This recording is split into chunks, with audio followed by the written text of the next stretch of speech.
Hey guys, Lance here, and today we're going to talk about bug out bags. On the surface, this sounds like a lot of fun. We get to play with cool gear and imagine ourselves in challenging adventures where we can prove our worth. But there's a very serious side to all of this. If you are bugging out for real, it means that forces greater than yourself are coming to deprive you of your life, liberty, and property. And that if you don't get you and yours out of harm's way, you're not going to be able to what? I don't know. And then you need to get, what's going to happen? Nothing good. Can't remember what though. And that you need to get you and yours out of harm's way before those forces show up. Clearly, the best time to bug out is before bad stuff happens. You want to be able to act in a clear mind and get your stuff sorted out without being rushed. Imagine when you've forgotten your car keys or couldn't find your wallet and you're in a hurry running out the house for an appointment that you're late for, how frustrated you feel and how amazed you are that you're slowed down by some simple little task like that. Well, it's only going to be that much worse if you're bugging out for real and you're trying to find your backpack, you're trying to find your food, you're trying to find important stuff while all this chaos is going on around you. So the more time you can give yourself to sort things out, the better. Now, if it's something like an earthquake, you're really not going to have much forewarning. You're not going to have a lot of time. It's just going to happen right then. That's why you want to have stuff ready ahead of time as best you can. If it's something like civil disturbance or dangerous weather coming, you're going to have a little bit of forewarning. And you want to be able to get yourself together and get out of there if that's what you're doing. If you decide to bug out, you need to be able to flee to safer ground, get out of Dodge before there's gridlock, before there's emergency declarations that are going to restrict travel, before in a worst case scenario there's a martial law and you can't travel at all. I'm reminded of the tragic story of an old style Russian family that back in the 1930s was fleeing the Red Terror, and they kept moving further away from it and further away from it. Finally, they found themselves in a situation where they literally had to flee immediately for their lives. They grabbed whatever they could and basically just hightailed it into the Siberian forest.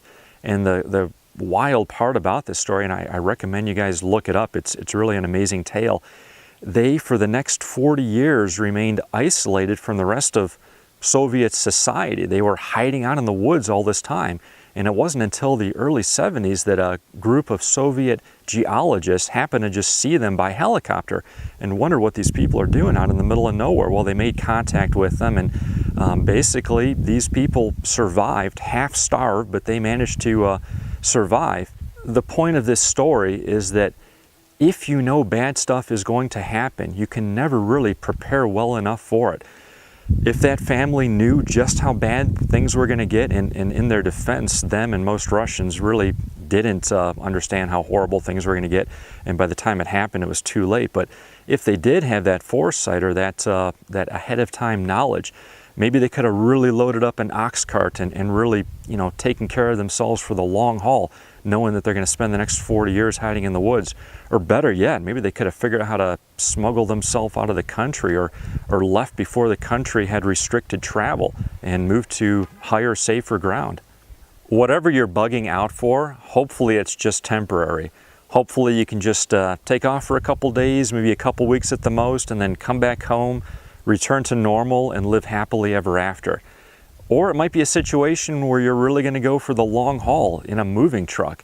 Whatever the case is, whether you're traveling light or whether you're traveling heavy and bringing everything in the kitchen sink, you're always going to want to have prepared well in advance your own personal pack, the bug out bag. And that's what we're going to be talking about today.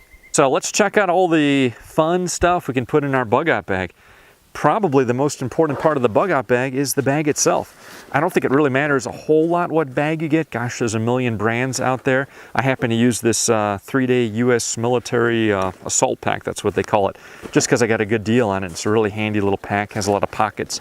It's really well built, a little bit heavy, but it's not going to tear, it's good quality. Whatever you do, I'd recommend getting a smaller pack than a bigger pack.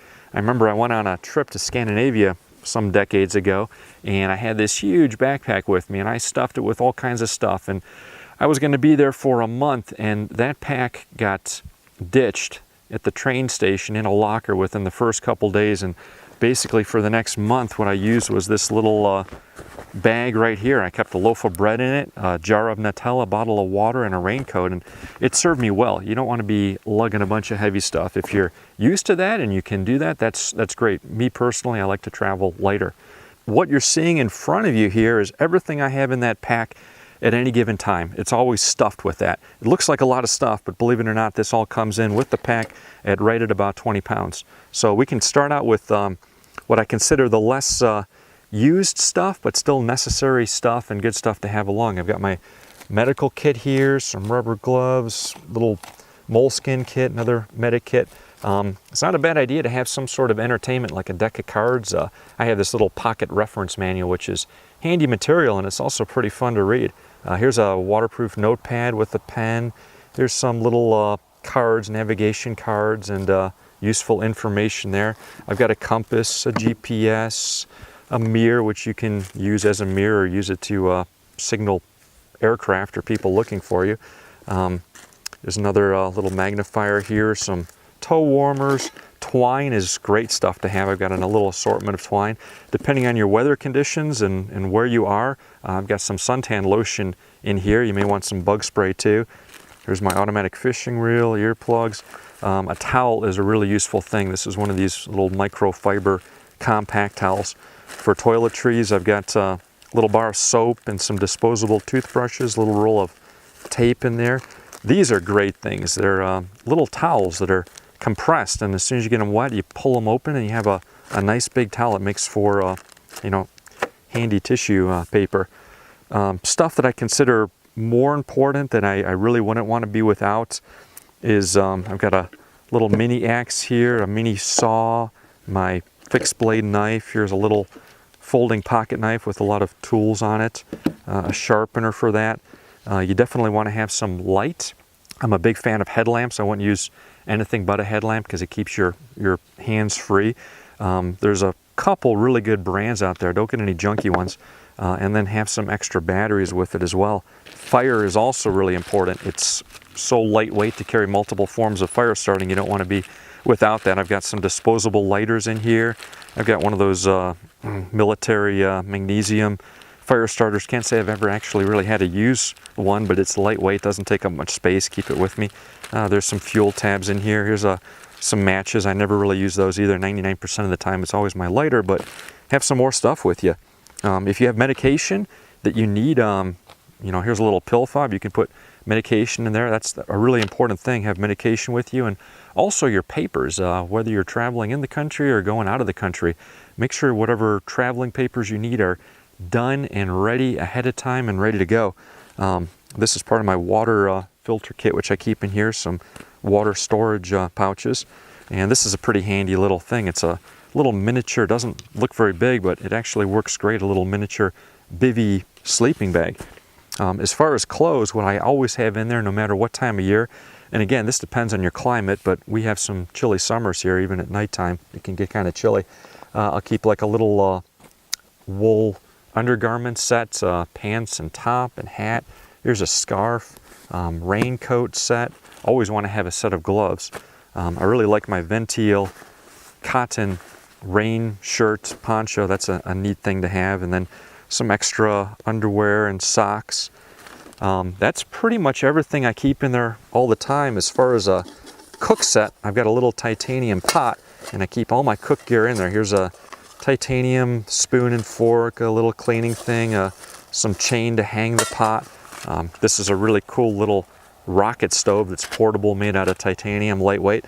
A little set like this here is kind of pricey. You can accomplish the same thing with stainless steel, or aluminum is lightweight too. I just like titanium because I think it's a nicer metal, more durable than aluminum, healthier to eat from. It's a lot lighter than stainless steel, but that's up to you what you want to carry with you. And we'll get into the food a little bit, what you're going to have with you. Now that said, if all of this stuff here disappeared, if it was all in my pack and I got separated from my pack, this is something that I always make sure I have with me all the time. I'll either keep it attached to the strap that goes across the front of the pack, so I've got it right here, or if I have to set my pack down or I'm away from it, I always make sure I have this little canteen kit with me, and I can get by pretty fine on here. I've got a titanium canteen in here with a little canteen cup so that I can cook stuff. I can boil water with this. I've got my Frontier water filter in here. I have another Sawyer water filter here. I've got ability to make fire with this fire striker here, and then there's a lighter in here and a little towel in here. There's a lot of, I have a compass in here. I have a little pocket knife in here, pen and a waterproof piece of paper. So it's a little tiny kit, a little flashlight here, but I feel pretty secure with this. I can do a lot. So that's a good idea. Don't put all your eggs in one basket. Even though this attaches to this, it's a good way to do things. And again, you know, as far as packs go, this is a Maxpedition. I like that brand a lot. If I were to buy a pack, I'd probably go with one of the Maxpeditions just because they're good quality and they have a lot of pockets. But like I say, this works for me, and it was cheap. Like I said, that's everything that's in the pack all the time, and it stays right around 20 pounds without food and water.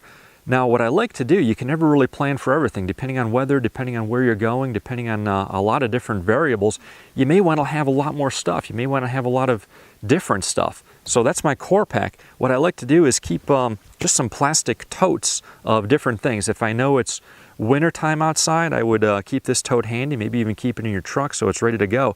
And this is stuff that I can grab to supplement my pack. All that stuff isn't going to do you any good if you end up freezing to death or dying from exposure in the desert or whatever the case might be.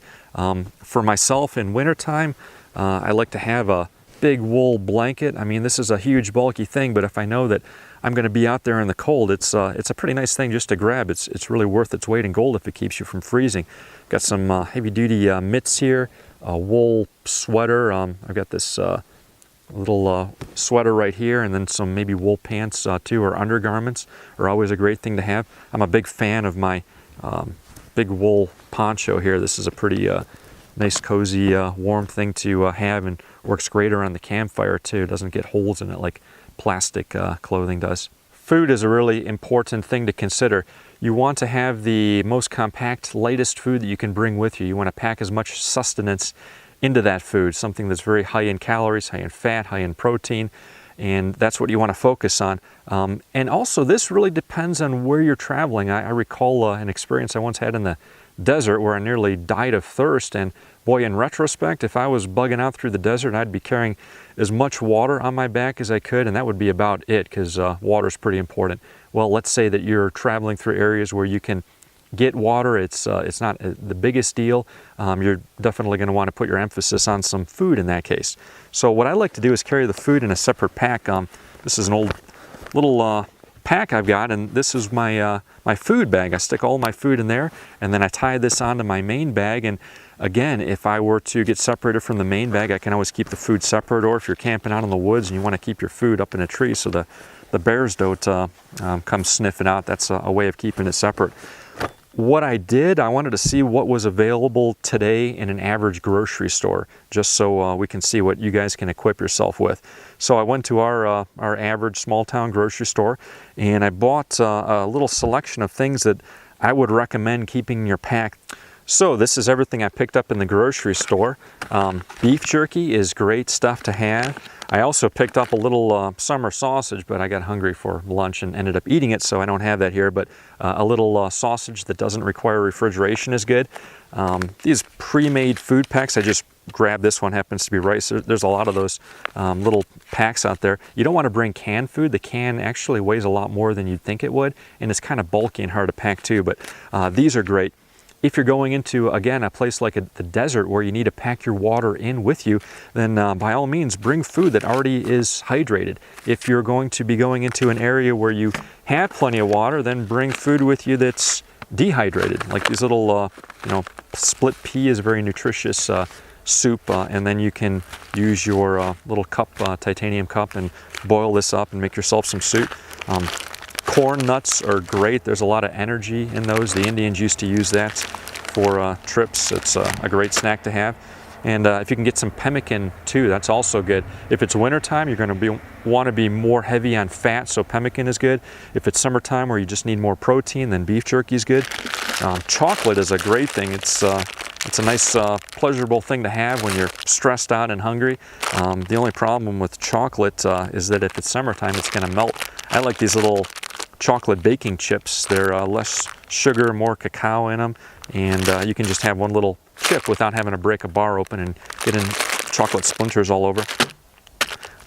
Some bread is nice. It's kind of bulky. There's a lot of weight in the moisture, but this is bread that doesn't need refrigeration. It's pretty handy stuff.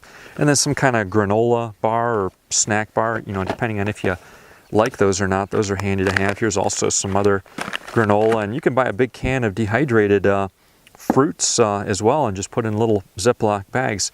MREs are really popular too. I personally find them pretty bulky and pretty heavy. You may want to cut the MRE open and just take the stuff you want out of it because there's a lot of extras in there. Cheese is really nutritious. There's more energy and sustenance in this than there is in a T-bone steak. So, you know, your cheese, your meat, your bread, you can really go a long way on that. Probably the most important thing in regards to food is get food that you like. If you don't like it now, you're not going to like it when you're, you know, really stressed out and having a hard time. This is all food that I kind of like to eat anyway, so it works for me. A lot of people like peanut butter and jelly. I can't stand the stuff, so if you don't like peanut butter and jelly, don't bring it. Just bring food that you want to eat anyways, and that'll make it a lot easier on yourself. It's been a pleasure, and we'll see you guys soon.